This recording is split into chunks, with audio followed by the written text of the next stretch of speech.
যেটা সিবিআই সূত্রের খবর, যে উদ্দেশ্যে এই 3 জন শ্রমিকদের ডাকা হয়েছিল, তাদের হাতে তুমি স্বাভাবিকভাবে ছবিতে দেখতে পাচ্ছ কোদাল রয়েছে, হাতুড়ি রয়েছে, বেলচা রয়েছে।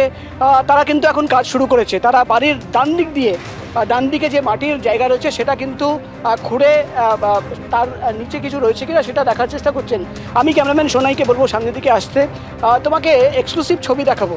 যে বাড়ির ভেতরে মেঝে খুঁড়ে ইতিমধ্যেই 12টি আগ্নেয়াস্ত্র পাওয়া গেছে, সেই রুমের ভেতরের ছবি এই মুহূর্তে দেখতে পাচ্ছি আমরা। 2 জন সিবিআই এর অফিসারদের দেখতে পাচ্ছি। 2 জন সিবিআই অফিসার, একজন বসে রয়েছেন এবং আরেকজন তিনি কিন্তু দাঁড়িয়ে রয়েছেন, এবং যে কাজ চলছে সেটা কিন্তু তিনি ইন্সপেকশন করছেন। এবং বাড়ির ভেতরের ছবি, ঠিক সেই রুমের ভেতরের ছবি জানলা থেকে আমরা তোমাকে দেখাচ্ছি। এই বাড়ির ভেতর, এই রুমের ভেতর থেকেই কিন্তু প্রচুর আগ্নেয়াস্ত্র পাওয়া গেছে। অফিসিয়াল ফিগার এখন পর্যন্ত আমরা যেটা জানতে পারছি 12টি আগ্নেয়াস্ত্র। এবং বাড়ির বাইরে তোমাকে ছবি দেখাবো, যিনি কলকাতা থেকে ছুটে আসেন, সিআরপিএফের যিনি supervising officer commandant mister Mallik, তিনি কিন্তু সিআরপিএফের অন্য অফিসারদের কিভাবে কাজ করতে হবে, কিভাবে এখানে ডিউটি করতে হবে এবং কীভাবে বেরোতে হবে সেটা কিন্তু বুঝিয়ে দিচ্ছেন। এবং পেছনের দিকে বেশ কয়েকজন সিআরপিএফের অফিসার তারাও কিন্তু রয়েছেন।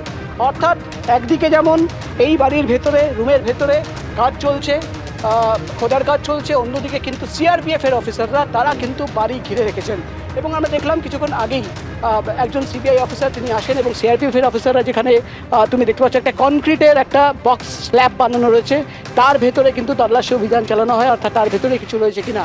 এবং তোমাকে বলে দিই, সিবিআই এর অফিসাররা যেটা জানাচ্ছেন, তাদের কাছে কিন্তু পিন পয়েন্ট একদম স্পেসিফিক ইনফরমেশন ছিল যে এই বাড়ি, যেটা স্থানীয় সূত্রের খবর, আবু তালেব মোল্লা হাফিজুল খাঁ, একজন তৃণমূল কংগ্রেসের নেতা, তার তিনি আত্মীয়।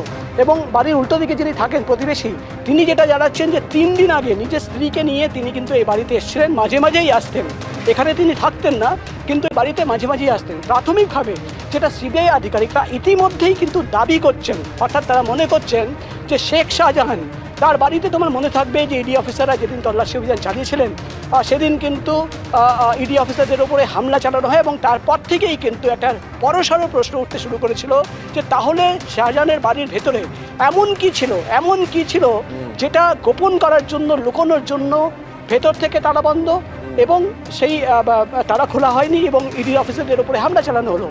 এখন আজকের দিনে দাঁড়িয়ে সিবিআই একেবারে নিঃসন্দেহ প্রশ্নটা সেদিন উঠেছিল যখন একেবারে হামলা চালানো হয়েছিল, ইডির যারা আধিকারিক ছিলেন, সিআরপিএফ জওয়ান ছিলেন, সেদিনই প্রশ্ন তোলা হয়েছিল যে শেখ শাহজাহানের বাড়িতে কি এমন থাকতে পারে। আর আজকে সেই দেখা যাচ্ছে যে আরেকটা, সেখান থেকে বেশ কিছুটা দূরে আরেকটা বাড়িতে প্রচুর পরিমাণে অস্ত্র। সমস্ত রকম গুরুত্বপূর্ণ শিক্ষণীয় খবরাখবর সবার আগে জানতে অবশ্যই আমাদের চ্যানেলটিকে সাবস্ক্রাইব করে রাখুন।